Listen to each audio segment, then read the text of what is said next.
Welcome back, Close to Home listeners. We're so happy to be back today. I'm really excited because today we have a very special guest, Nicole Kincaid from Nicole Kincaid Energy Work. Thanks for having me on today. I'm Yes. very excited to be here. Yes, thank you so much for coming. We're so excited to have you. We cannot wait to talk about energy work and stuffology with Yep. you. It's going to be fun. We're going to have a great time. And why don't you tell our close to home listeners just a couple things about yourself, maybe how you got into energy work to start, and what you do today? Okay, so as you said, my name is Nicole, and I do this wacky thing called energy work. In my energy work bubble, basically, are two different services that I offer.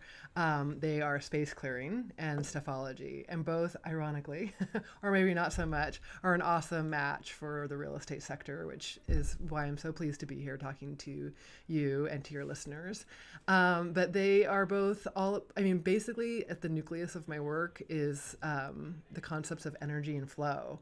And when we don't have that in our homes and our lives, we can really feel not so great. And that can definitely show up in the real estate market and sector as well, around how quickly homes sell and how the reaction people get from being in homes and all of that. So when they're buying and looking and Yeah, absolutely. It's really important, especially when you're in a new space to figure out what sort of energy it's giving you, what sort of energy you're bringing into it. Yep. So, what is the difference for someone who doesn't know anything at all about energy work? What's the difference between space clearing and stuffology? Okay, so the way I describe that is basically space clearing is all about the stuff you can't see, and stuffology is about the stuff you can see. Got it. So I've been doing my stuffology work for, gosh, almost 30 years, but I started really, really young. But I was always really, really very organized child, kind of compulsively. It was kind of how I made sense of the world, and I had older siblings, and so I always had this very defined. I always had the sense of like how I wanted things to feel and what I wanted my space to like. I wanted my space to look like how I left it. I liked how my room felt. I was a very sensitive kid, and so early on, I started helping people with that and realized I kind of had this gift and talent, but also like I like it. I like doing that. And then about a decade after I started doing that, I realized that through a health crisis, ironically, that on the flip side of stuffology, with the things that we can touch and feel and see, and basically it's my version of organizing and clutter clearing. But there's also how spaces feel that don't relate really to what we can tangibly feel. Right. And that's when at that point in time, about 20 years ago, I got into that work. I had this health crisis occur, and I modern medicine couldn't quite figure it out, and so I started going to what I call like my version of Hogwarts school here in Seattle, which was Bastyr University, which is out in Kenmore. It's a naturopathic school. Yep. And they were offering a program, and I begged them to let me in because I really wanted. I was like, I just know that I can learn what I need to about energy, and I did. And then I started offering it to people with just absolutely zero expectation that anything would really happen, just out of curiosity. I was like, can I come in and like work with the energy of your home? This is 20 years ago. I was very like mystified by it, and I'd bring in bells and like salts and scents and all that kind of thing. And I was blown away by people saying, wow, you have to tell you what happened, and oh my gosh, I met somebody, or oh my gosh, these people, I had a job offer that I've been waiting for. And I was like, you're kidding. And it was really pretty profound. So I've just been offering those two services ever since. Yeah, that's awesome. And so for stuffology, what if people say like, oh, that's just getting organized? What do you say to that? Okay. So the thing about stuffology, why it's different than clutter clearing and organizing, is I really truly believe that what we think about what we have, how we feel about what we have, is so important. And so stuffology is much more about the preemptive work before you can organize, because before you can organize and know what your systems are, you sort of have to do some digging and some figuring out about who you are. Okay, now inherent in that process is sometimes this uncomfortable phenomenon of feeling things that we don't really want to feel, right? Yeah. And that's where I come in. So I call my stuffology work sort of like the back end work of organizing and clutter clearing, because you really have to go into maybe areas of your life that aren't so comfortable and see how you feel about those things in order to start making space to either get rid of them or make a system for them and keep them or whatnot. Yeah. It gets much more fun at that point in time. I'm sure it's a lot of like memories attached to certain things. Oh my goodness, yes. Is there other stuff that's associated with that? Like not just memories, but... I think a lot of it is memories and emotions and thoughts and beliefs. But sometimes people, the main thing is, Brennan, that people just don't know what they have a lot of times, right? So they're it's much just easier just to be like, I don't want to deal with it. Like, it doesn't sound fun, you know, like, oh, clutter clear. Like, nobody thinks of like, that's going to be a great activity. It's always like this, oh, I've got to do that. Right, but right. The truth of clutter clearing and organizing is it can also be rather profoundly transformational and like kind of enlightening work for ourselves. Like, we can get so much out of it if we slow down and take the time to really see what our things mean to us. And people, when I'm with them and they're figuring that out and they're contained within a time parameter, they really are blown away by what they discover about themselves that they had no idea. Like, oh my gosh, you know, it seems like this whole like, just a whole closet full of clothes. But when you start asking someone about like, oh, tell me, like, well, you keep passing by that suit. What's up with that suit? You know, like, oh, that suit was when I used to have this career, and oh, just totally. And you start having, you know, the people unravel what is the origin of the things that they have in their lives. Holy smokes, that can be an unbelievably big Pandora's box. But it's also the beginning of like freedom. Yeah, I could imagine, because I'm assuming most people look at it as sort of a daunting task to go through what they already have. Yes. So many of us don't even know what we have. You know, we put it in the drawer or the closet or, you know, wherever we might be able to store it out of sight and keep it out of mind there. Yeah, I don't know why people are so adverse to it, because it's always been my go-to thing to do for my level of sanity in life. Yeah. Like, whenever I'm really, really upset or unfurled or in a lot of indecision, like, my go-to is to like go to a messy drawer or like go to my glove compartment or even just literally sort out my wallet. And I'm always blown away by like what I have in there that you know, and I'm like, wow, that is like, I have this business card, I have no idea, you know. But just, it's such a centering, calming process for me, but most people, they don't want to do it. And I really think it's because from our cultural standpoint, it's been kind of glumped up into this category of cleaning and tidying, and none of that doesn't sound very fun. It's not. I'm trying to, my job, or part of my goal, is to reframe it and have people start thinking about it more of this like self-discovery, transformational, like kind of self-help type work. And that when you have support around it, it really can be just unbelievably magical. You know. And helpful, and probably make you feel really good as opposed to, oh, really bad, I have to clean out. Whatever. Well, and the number one thing that people do that like completely, they get checked out then is they go, okay, I'm going to organize, and then they take this huge chunk of time and they're like, I'm going to dedicate the whole weekend to it, and it completely blows their circuits, right?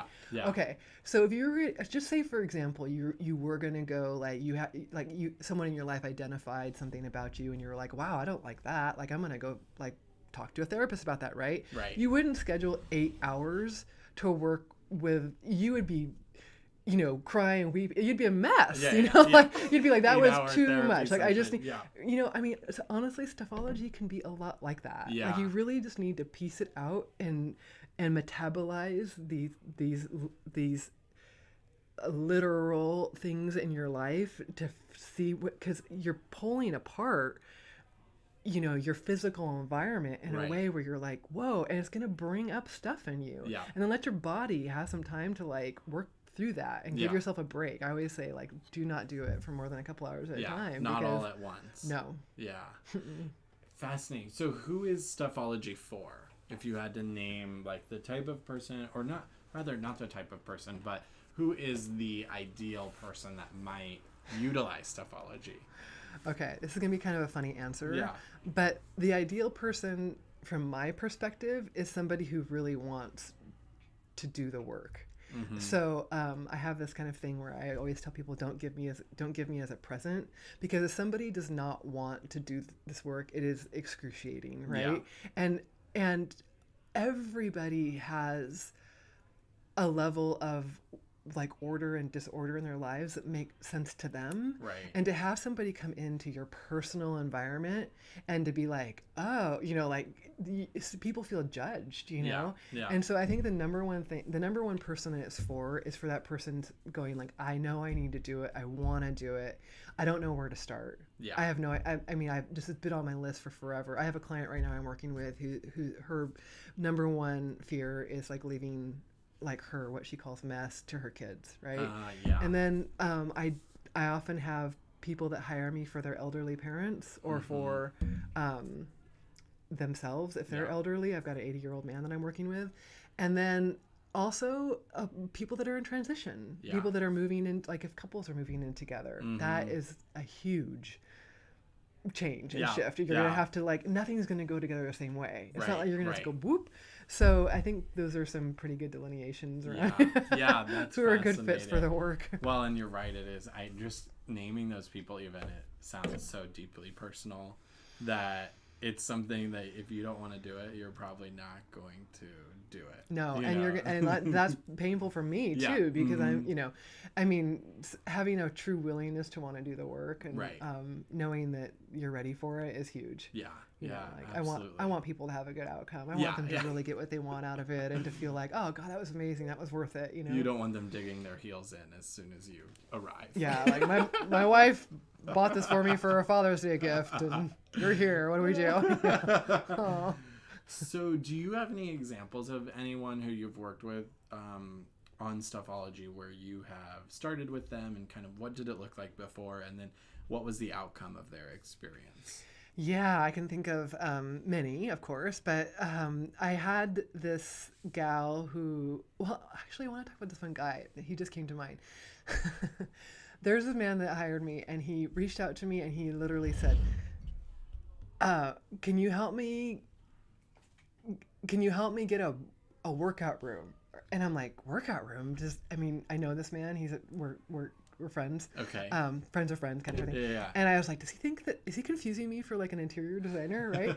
And this was such a great example, Brennan, because he doesn't want a workout room. He wanted to he wanted the garage to be cleaned out so that he could have his workout room in there. Yeah. And so when I went over, like we opened it up, and it like you couldn't walk through the garage. Right. So he hired me for 2 hours, and I was like, wow, we got chop, right? Yeah. I go over there, this man, his eye was on the prize. Like he wanted that space cleared out in the garage for a workout room. And so we just went in there. We started going through boxes. He was so ready. He was so willing. And in 2 hours, we did it. We had everything. I mean, we had a pile that was going to Goodwill. We had a pile that was going to electronic recycling, which is I have all these like resources that I am happy to pass on to people. Yeah. We had a huge garbage pile. We had a huge recycling pile. We had things that had to be reboxed and then like set aside, but we did it. Wow. In 2 hours. It was so phenomenal because in that case, it wasn't like this big, huge emotional load for him. Yeah. I mean, he definitely came across some things. He's like, oh, wow. Oh my gosh. But it was just like fast, and he was so moved by his goal to have this area cleared out for this workout room that we did it. Yeah. Wow. And so is he working out a lot now? I was just gonna ask him that too. He was Love to already see on it. it though. He was like, "I'm gonna get Wow. some stuff. I'm gonna go to." I was like, "Great." Interesting. That's so fascinating. Yeah, and it just probably goes to show if you're ready for the work, you're gonna find a way to get it done. Yeah.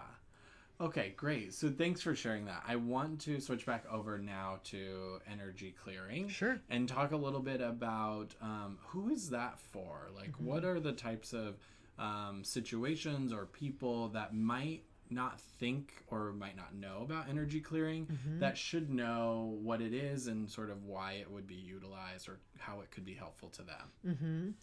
I think people kind of sometimes get a little bit lost when they hear energy clearing, right? Because it sounds so like out there. Yeah. But one thing that I ask people all the time, especially when I do presentations and whatnot, is I tell people to imagine that they're walking into their home right now. And I say, if you were literally walking into your home, opening the door, coming in, and then just opening your eyes, give your home a number on a scale of 1 to 10 of how good it feels. Like 10 being like, I love my home so much. This is my sacred space. It's so great. I never want to leave. And 1 being like, like not, like no bueno, right? Yeah. Every single person can come up with a number of how they feel about their home, right? And that means that everybody is feeling something. Energy work is all about feeling. And so if you're not having the feelings that you want to have in your home, if there's areas and spots or rooms that you just don't like, or that are kind of cringeworthy, or that you just, or that feel cold, or that people, like, you want to have people over but you never do, or people come over and then they never leave, like there's situations where your home isn't the 8, 9, or 10 that you want it to be. Right. There's just something like people are getting repetitively sick, or you're just feeling like you can't get your energy going in the morning. There's something going on, likely, in the home on a level that we can't see that's contributing to that feeling that we have. Right.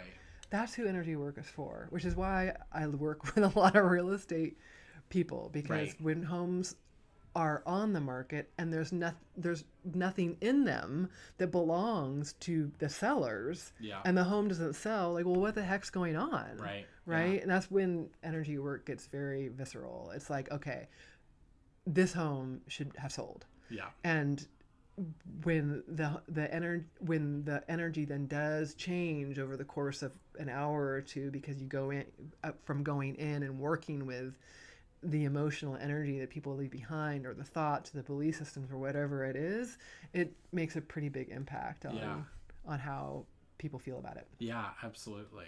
It's so fascinating, and I can imagine, especially a home that's, ready to be sold. The price is right, everything looks great, but for some reason it's just not selling.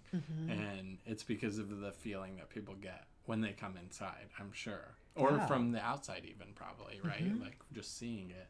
So what type of transformation have you seen through energy clearing? Do you have any examples of that, of people that you've seen go from a certain state or feeling about their home, like a 1, 2, 3, to an 8, 9, or 10? Yeah. And how did that change sort of how they lived in their space or outcomes in their life? Yeah. Any examples of that you can share? Yeah. I'll give you 2 examples, and they're on really opposite ends of the spectrum. Okay, perfect. Okay. So I literally just came from a clearing. Yeah. Right?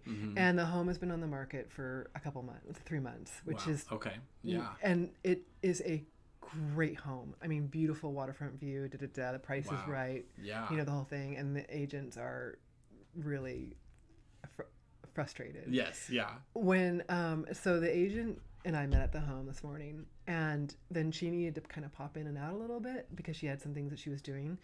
And each time she came back to the home, her mood was elevated, and she was like, oh my gosh, she just kept saying, it just feels so much better, or I feel so different.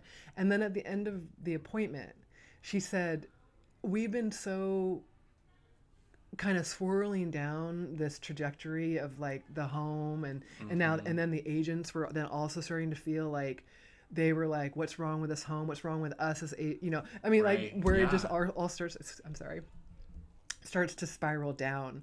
And when we walked out to leave in our separate cars, she was like, I can't believe how much better I feel. Because the home felt really different. Like it just felt lighter and brighter. And when I first walked in there, I kind of had like a tunnel vision of like not being able to really see, and then see the home for what it was. It just, Right. I couldn't like land on anything. I just kind of was like, oh, I just was kind of overwhelmed by like the circumstances of the home. Yeah. And it was beautifully staged, but it was just like this, wow. And at the end of the home, it did feel like happy and lighter, and I could feel like, oh wow, like this, you know, all this possibility started coming. I'm like, oh, this room would be so neat. Did like the potentiality, because I started seeing things about the home that I didn't see a couple of hours earlier. Yeah. But she was the one, and that was what impacted me the most. She felt so differently about the home and Right. about and being ready to sell, and that her kind of like these biases that she was starting to develop had dissipated, and she's like, oh my gosh, like they're like a reset button had been hit, right? Interesting. Yeah. That's my first example. My second Okay. example is a little bit on the extreme side, but Okay. here it is. I'm excited for it. I had a couple that reached out, and they had bought a home. They were first home buyers. Okay. And they were so excited. It was their dream home. They were kind of a younger couple, and they said that they were asking if I could come out, and if I couldn't fix the home, they were going to move. Oh, wow. And I'm like, oh my goodness. Okay. So I went out there, and come to find out that they said that there was a ghost in the home. Okay. And I was like, okay. And then they gave me all these examples, and they were like, and the guy met me at the home. The woman would not come to the appointment. She was like, she was too upset. And this had been going on for months. Wow. Like they'd only lived in the house a couple months. So they were going to sell the house after being there only a couple months, because the moment they moved in, there was all these problems. Yeah. And I guess this ghost was sort of picking on the wife, right? Yeah. And it was really extreme. And the guy met me there because he's like, I don't even believe in this stuff, but something's going on. Like, I believe my wife, and it's hard because I'm such a logical guy.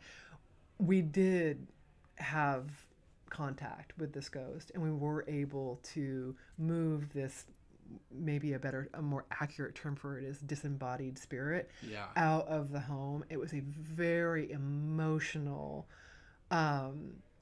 like, I guess that's just the word I can use, like extremely, like the man and I both cried. Like it was so emotional to feel this presence and have it leave the home. And they were so happy. I mean, I would say too, because they didn't have to move. For both reasons. That would be like a very expensive dilemma, but that's also like kind of a real deal sometimes. Yeah, that people have things going on in their home, and they're like, people assume it can't be fixed. Well, it might be able to be fixed. If you've had something really traumatic going on in the home, and it just as part of the home doesn't feel right, it might be something energetic that just needs to be worked with. Yeah. And you've told me a little bit about this, but there's so many sensations, like you just mentioned, that you feel with this. People feel this probably all the time while they're looking at homes. You know, they walk in. I hear clients say it a lot, where they're like, oh, I just don't like this. You know, I just don't like it. But then they walk into another home that might look very similar, but for some reason they feel a lot differently towards that space. But you've mentioned to me before how it kind of manifests in your body, and how there are different things that happen when the energy is being cleared. Do you want to talk about that a little bit? Sure. Okay, so funny thing is, I don't use Palo Santo or sage or salt or bells or whistles or anything like that, right? Yeah. And I did in the beginning. Yeah. Because I was really experimenting, and I was so blown away when the energy world opened up to me. But what I really discovered is the most unbelievably effective tool we can use is our own consciousness and our own awareness. And as an aware, when we turn on our awareness and our consciousness, the other dynamic involved in that is we happen to exist in human bodies. Right. Yeah. And so the nature of the human body is to feel and to sensate and to have experiences, right? I mean, that's why we're in this like 3D, right? So when I interface with energy, when I literally feel like something strong moving through my system, or something, whatever it is, like it can just be something like zapping sensation through my body, or it can be overwhelming emotion like sadness, or, oh, I'm picking up trauma or imagery or whatnot, the body needs to express that. Like I call it sort of like off gassing a little bit. Yeah. So my body happens to, my eyes water, I yawn a lot in clearing. I always tell people this up front because I never want people to get the wrong idea. I burp quite a bit when I clear, and my nose will run. But that's all the ways that the body naturally detoxifies. And when your body becomes accustomed to that, when it relearns that, like we unlearn that in Western culture, babies know how to do that. That you see them and they're like, bah, and they're like, they just naturally move information in their little bodies through. And you see animals do that too when they shake and their heads, when they do that with their heads, and when they get in kerfuddles and that kind of thing, they do that. Well, our bodies are meant to do that too. We just have completely unlearned that, right? But in training your system to learn how to do that again is the essence of moving energy, and it feels really good. People are always like, "Aren't you exhausted after a clearing?" And I'm like, "I'm not. Like, I feel great." Like, why? You feel like, a lot better. It's so fascinating. Yes, I kind of feel like it's a little, I mean, it's not a curse, right? I don't adopt that kind of language, but I'm like, God, after 20 years, couldn't the burping thing? But no, I mean, that's literally how my body, like, moves energy. It makes sense. It's what you do. So if there are people out there who want to learn a little bit more about stuffology or energy clearing, where can they go to learn about this? Well, they could go to my website if they like. That's they like the go-to all things Nicole Kincaid lead there. So it's NicoleKincaid.com, KINCAID.com.